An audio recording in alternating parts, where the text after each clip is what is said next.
La presidenta Cristina Kirchner hizo su campaña electoral, dijo que en la Argentina debe haber más institucionalidad y por ende más respeto a la Constitución Nacional. Y por eso queríamos analizar hoy en este programa especial de asteriscos de 7 años, bueno, ¿qué está pasando, ¿no?, con nuestra Constitución, con el cumplimiento de los preceptos constitucionales?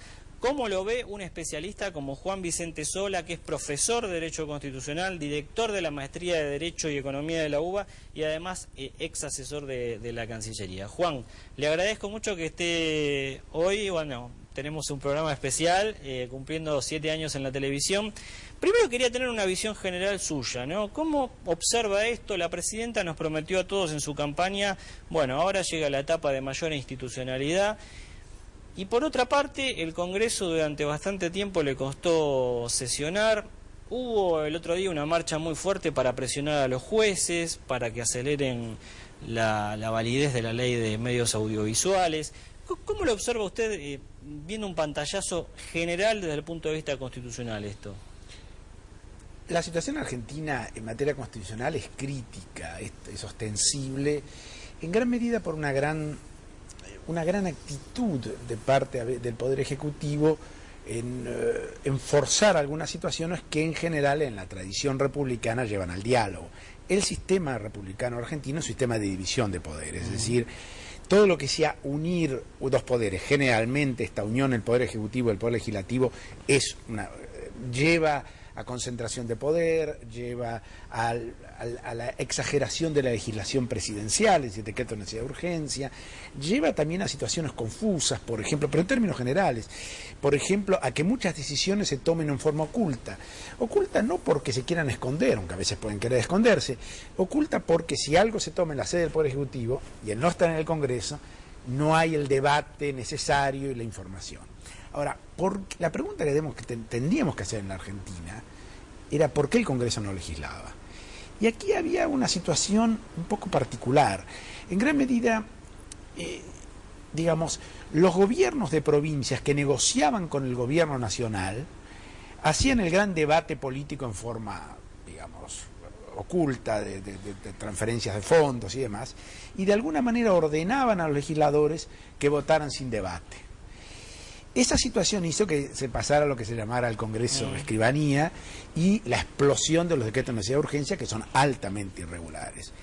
Ahora, eso se quebró. Al quebrarse hay un cambio, al cambiar las mayorías parlamentarias, hay un cambio sorprendente en la Argentina. Es decir, parece como que la sociedad, sobre todo los legisladores, estén ahora en condiciones de asumir esa capacidad de legislar. Esto crea naturalmente un conflicto para quien imaginaba que podía ejercer el poder. Sin dudas, la oposición ha dado un salto cuantitativo después del 28 de junio que todavía no lo pudo traducir, me parece, en un salto cualitativo de, bueno, llevar iniciativas al Congreso, hacer que esas iniciativas prosperen.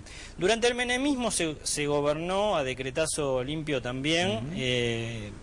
Nuestro sistema es muy presidencialista, siempre lo ha sido, un presidente fuerte. Es más, justamente una de las cosas que más se le cuestionaba a Fernando de la Rúa desde distintos sectores de la sociedad es que se lo veía como un presidente débil.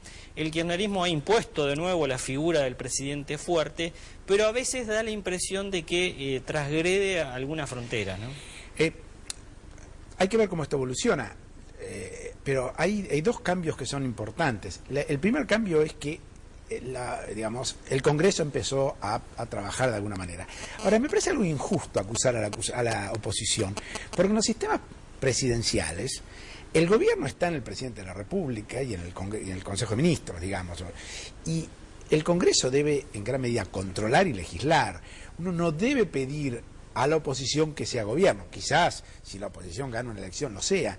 La tarea de la oposición es el control y demás. Ahora, el otro punto que sí me parece que es la gran reforma y la gran diferencia con el menemismo a favor de esta situación es la presencia del Poder Judicial. Tenemos una Corte Suprema que ha decidido cumplir con su función constitucional, cosa que yo no recuerdo salvo después del 83. Recordemos que, Juan, que en los 90 funcionaba la denominada mayoría automática en la Corte y se hacía lo que Menem quería. Y por otra parte me interesaba conocer su opinión sobre la situación en torno a Julio Cobos, ¿no? Porque Julio Cobos es vicepresidente de la Nación en el marco de una concertación que ya es una idea que nunca prosperó y nunca el gobierno terminó de poner en práctica. Un vicepresidente que se opone a muchas de las iniciativas de la Casa Rosada, de la presidencia. ¿Se puede pensar, ya de hecho hay presentaciones judiciales, se puede pensar en que Julio Cobos no está cumpliendo un mandato constitucional? A mí me sorprende siempre cuando se dice eso. No quiero opinar políticamente sobre la posición que tenga el vicepresidente, pero en nuestra historia constitucional, primero, el presidente y el vicepresidente se eligen conjuntamente, pero por mucho tiempo, hasta la reforma del 94, se elegían en forma separada. Había electores para el presidente y electores del vicepresidente, y en algunos casos, muy en el pasado, elegían personas importantes, pero que opinaban totalmente distinto.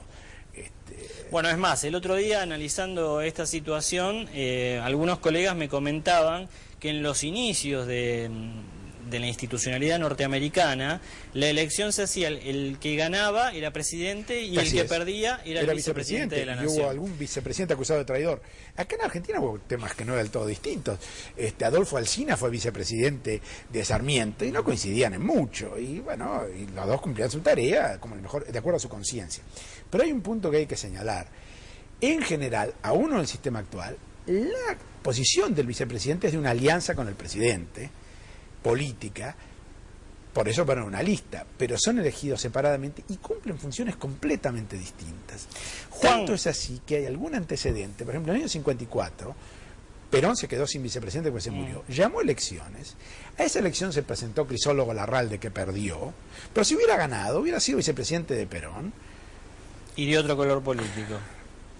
¿No? Por lo tanto, esta idea de imaginar que una traición, llamémosla, o una diferencia política puede ser constitucional es un poco absurda. No sé, lo que nunca habría que pensar e imaginar, esto sí quiero recalcar, es presionar para la renuncia. Esto se hizo en la época de Frondizi. Bueno, de hecho se está fraguando, se está preparando una marcha, veremos si prospera, ya hay algunos carteles pegados acusando de traidor a Cobos, una marcha que se haría el 29 de abril al Congreso de la Nación. Dicen que el propio expresidente Kirchner está coordinando el operativo, veremos si finalmente esto se concreta, para pedirle a Cobos que renuncie. Hay afiches que dicen, bueno, lo acusan a Cobos de traidor y dicen, Cristina no te puede echar, nosotros sí. Pero no lo quiero dejar ir, Juan, sin consultarle sobre el fallo de la Corte de La Haya. ¿Qué puede pasar? Ya los asambleístas dejaron bien claro que van a continuar con la protesta. Este fin de semana estuvieron en el puente San Martín. Bueno, la protesta va a continuar. La Argentina hace unas horas nomás trascendió que el gobierno quiere que Mujica le pida disculpas. ¿Por qué? Porque la Corte de La Haya dijo que Uruguay incumplió el tratado del río Uruguay, justamente. ¿Cómo puede prosperar esto judicialmente? No, bueno, esto es como el otro tema. Una cosa es el discurso político y otra el discurso jurídico, que son al mismo tiempo, pero no son lo mismo. La Corte dijo que el Uruguay incumplió el tratado porque no cumplió con el plazo de 180 días, que era un plazo en el cual las partes iban a negociar cualquier actividad, pero no daba derecho a veto a la Argentina en ningún momento, la Corte lo aclara. Es decir, dicen, la Argentina nunca podía tener derecho a veto. Es decir, que en el balance fue más favorable a Uruguay que a la Argentina el fallo. Bueno, después dice la Corte, el Uruguay no incumplió las normas de fondo y la Argentina no probó la contaminación.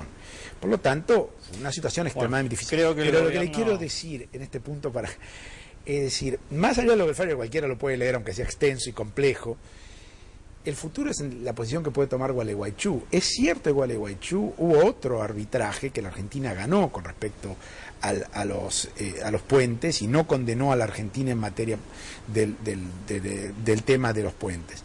Pero me parece que este proceso asambleario, que hay que respetar porque es una voluntad importante, puede llevarnos a nosotros a una situación imposible internacionalmente. Juan Vicente Sola, le agradezco que haya estado en este programa especial de Asteriscos. Me quedaron varios temas vinculados con la Constitución para consultarlo, pero bueno, tenemos todo el 2010 para hacerlo. Muchísimas gracias. Bueno, ahí estaba, el constitucionalista Juan Vicente Sola. Creo, por conocer el discurso, a través de su discurso del presidente uruguayo Mujica, que hasta no tendría inconveniente en pedirle disculpas a la presidenta por este incumplimiento del tratado, como dijo la Corte de La Haya. Entiendo que hasta eso va a ser el presidente del Uruguay. Una pausa y ya seguimos.